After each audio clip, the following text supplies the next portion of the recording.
Happy Wednesday, and welcome back to the Lorden Arts channel. I'm John Lorden. Thank you so much for spending some time with us here today. Do you need to wait 48 hours to file a missing persons report? Does law enforcement avoid taking those reports because of all the paperwork that it creates? We've heard and discussed several issues of this nature since we started covering missing persons cases here on the channel 6 years ago. But recently, someone reached out who has very direct experience with these issues. His name is Detective Adam Turner, out of the Shelby Police Department in Ohio. He wrote a college paper on these issues a few years ago. We're going to be presenting a version of that paper as a script on next week's episode of Seriously Mysterious. But I had a few more questions to run by him for including in that episode, and that brings him to the channel here today. Thank you for joining us here today, Detective Turner. Good to see you again. You too. Thanks for having me. Just want to get started with a little bit of background on you. How long have you been working for the force? I started in 2007. I've been a detective officially for over a year, a little over a year, but I've been in this capacity for about 3 to 4 years. We just kind of officially put me in that position a year ago based on staffing issues. Okay.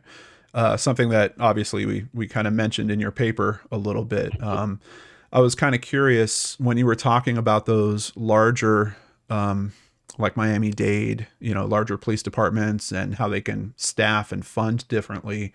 Is that something that is appealing to you, or sounds like in this role that you're in right now, you're working all kinds of different investigations, right? Yes, we're a small town. We're a town of 9,000 people. We have 21 officers. So, I don't have the luxury, or we don't have the manpower to stick me in a specific unit, say a unit against just persons, or a property unit, or an auto theft unit, or I have to kind of do everything. And so I run all types of investigations, from missing persons to homicides to sexual assaults to robberies, burglaries, you name it. I see everything, and I do everything, and it's kind of made me well-rounded, I guess you could say. So there really isn't a type of crime that I have not investigated. How do you prioritize this stuff? Like, do you try to chart your day out for, I'm going to leave a couple hours at the end of the day for kind of working on this longer term case that I've had? Or is it something where you're pulled in so many different directions? You're literally kind of, is there a list? Like, how do you know what's the next thing you're working on? For me, when it gets to be a little overwhelming, that's when I start making lists. Yeah. And I'll write a physical list of, hey, I have to do this, this, this, and this, because, I start to get emails and phone calls, and then it's like, well, I have to document everything I do. So I start to get behind if I don't write down exactly what I did. Like if somebody emails me and I get a phone call about a case, I have to write down exactly what happened and exactly what that person said. Or otherwise I'm going to forget it. So when I start to get into a busier day, I'll write it down. Generally, if I have a game plan kind of in the morning of how my day is going to be, usually it doesn't work out always the way that I think it's going to work out. But the bigger cases, the long-term cases, never go away. They're kind of always there at the back of my mind. Yeah. I always I can see on on the computer system that I have a tab that for all my open cases. So I know what cases I have that are open. I know in my mind, but I can visually see it every day. And, if I get, and those are cases that, I'm so vested in them now that if I'm off duty, if I get information, I'm writing it down. I'm responding to emails off duty. I'm calling people off duty, especially, I have a missing persons investigation from 1945 that I'm actively working, and I'm in very close contact with that family, and I've kind of had to open myself up to that family to let them know me so I can know them, and And to do that, I kind of had to break some, kind of had to go against the common grain of separating work from home. I kind of had to mesh it all together. Yeah. And there are times that I will handle work related stuff at home, but it's that important to me that I have no problem doing that, and I enjoy doing it. So, Right, right. And I believe you're talking about the Van Gilder case, right? Which correct, is correct. something that he's so motivated by, is actually the catalyst for him reaching out and getting in touch with me. Uh, Also, you had spoken about that show on one of Morph's shows. You spoke about that case as well. I did. Yeah, so we will be featuring that probably next month on an episode of Searchlight. That it might be one of the oldest cold cases that we've actually featured here on the channel. We've got a lot of work that I have to do in terms of coming up to speed on it, because Detective Turner has been very good about allowing us access to a lot of the paperwork in the file on that. So, speaking of, one of the challenges you mentioned about missing persons cases, and in particular, it seems like during the intake process, is that some police officers might be reluctant to kind of start that whole thing, because it starts this big mound of paperwork essentially that they have to do. What Mhm. is the reality of that? I mean, I know that we've seen missing persons reports pretty regularly on the channel. It's like maybe a 1 or 2 sheet. What's the other paperwork? How heavy is that load? Well, sometimes the paperwork isn't a lot. Sometimes we get missing persons cases, and the majority of missing persons cases are people that that they're not missing for long periods of time. Right. We get the habitual runaways, or somebody who lives a transient lifestyle. Maybe they're suffering from drug or alcohol addiction, or prostitution, or something like that. And they're gone for a couple of days and they come back. And there's other times where the family says, yeah, we know they live that life, and we kind of either choose to ignore it or we've come to accept it. So they're not reaching out every day to this person. And so it might be, that they're gone for a couple of days, but that they generally come back. So there is a hesitancy, I think, in some law enforcement communities to even get involved with an adult missing person when there's no foul play suspected, or extenuating circumstances where there's an exigency involved. If somebody's just kind of gone off the grid, a lot of police officers, and when I say a lot, I shouldn't say that. I should say there are some police officers, when that missing person comes in, that adult missing person, that they simply will write it off as to say, hey, it's not a crime to go missing. I Yeah. mean, and when you're an adult, if I choose to say I'm done and I walk away and just go disappear somewhere, there's no crime, there's no criminal statute where I can be arrested for doing that if I'm found. That's what's kind of, it's almost in a way, well, it's definitely challenging, but almost in a way dangerous about certain cases, is that they might look like an adult that has decided to go ahead and leave their lives.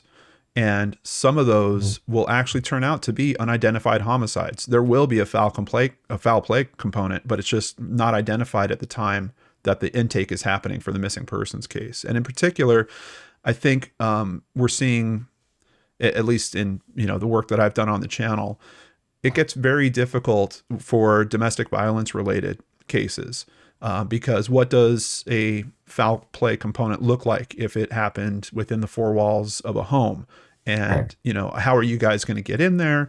If you do get in there, what are you going to notice?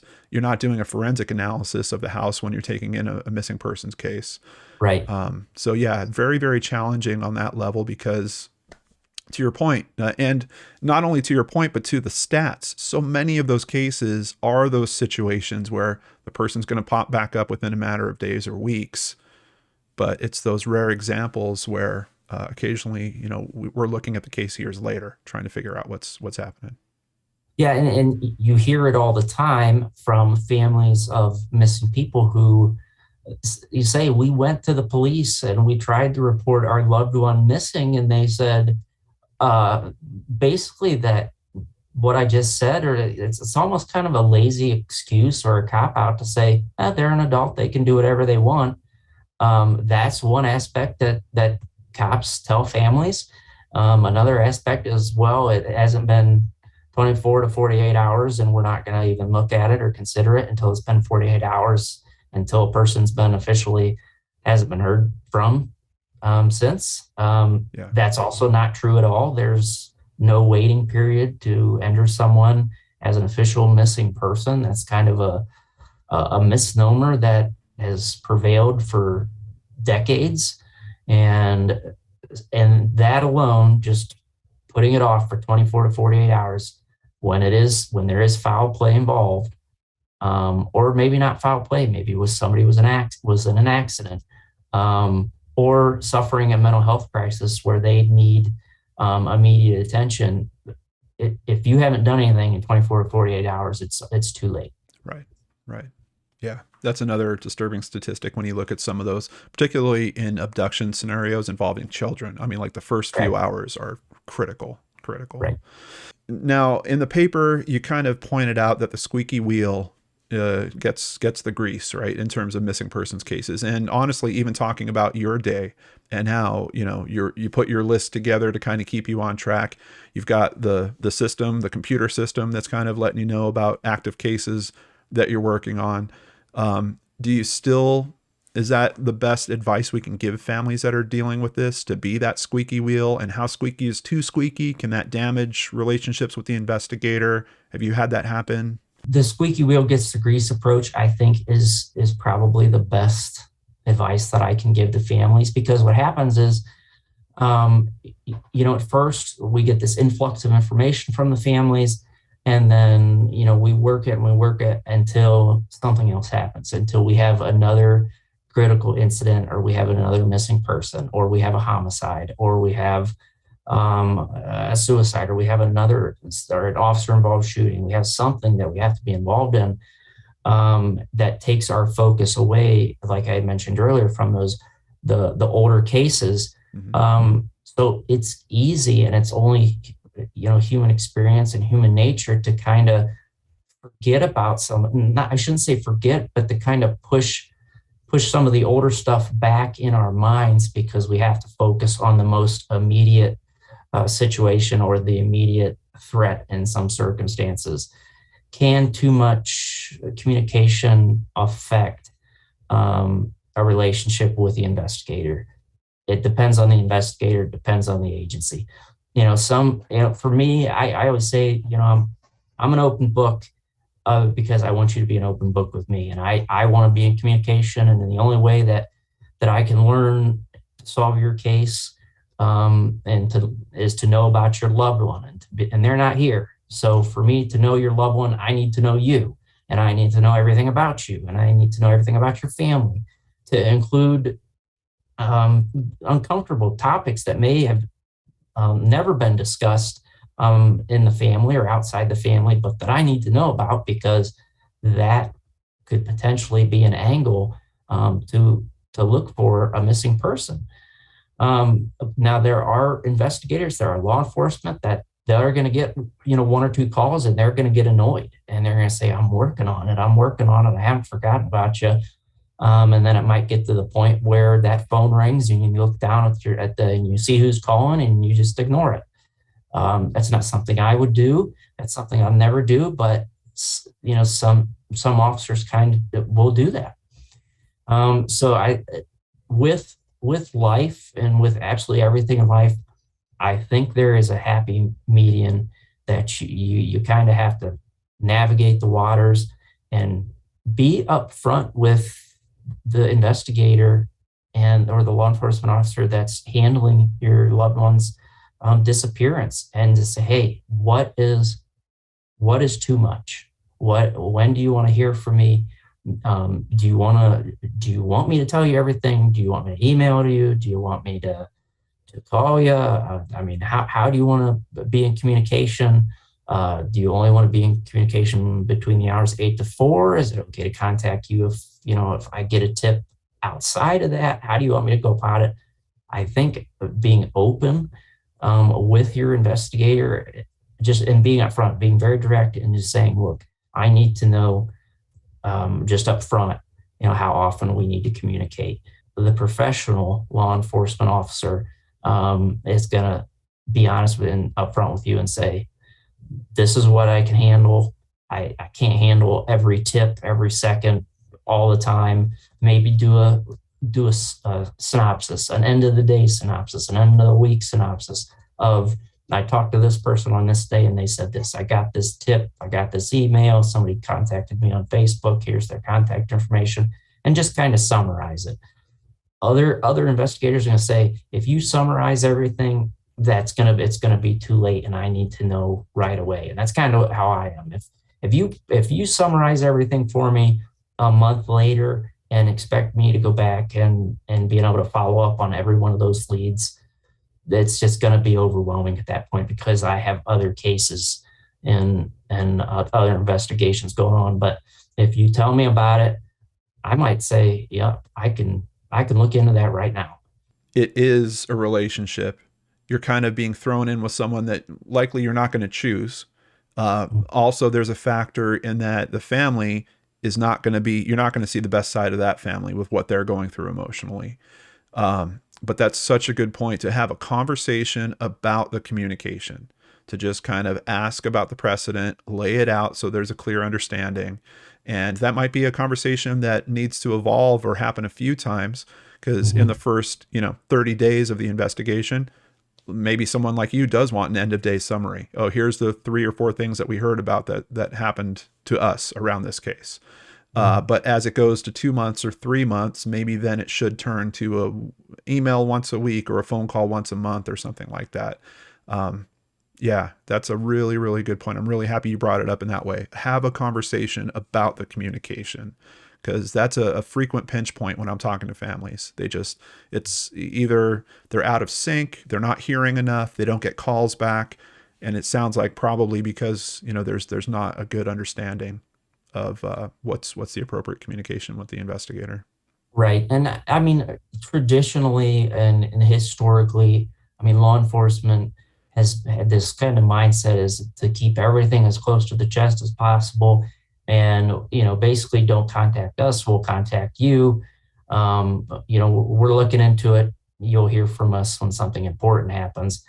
And that really is not the best approach. And that really rubs families the wrong way, because they feel like, well, they're just not doing anything. I mean, they're saying that, and that's an excuse to not do their work. And I hate to say it, in some cases it is. Some officers are that way, but you need to be in communication with this family and being as transparent as possible and letting them know what's going on, so they don't think that you've forgotten about their loved one. Yeah. Thank you so much for your time. Really, really appreciate having you here on the channel. And we will be seeing him again very soon. We're going to go into that Van Gilder case. I'm definitely going to be shaking up all the old articles I can, all the pages you sent me. We're going to talk about, there's been exhumations in that case. There's been rule outs in that case. We'll talk more about the approach with taking on something like that. That'll be coming up on an episode of Searchlight in May. And of course, don't forget to join us this Friday for a new episode of our Missing Persons show, Searchlight, right here on the Lord and Arch channel.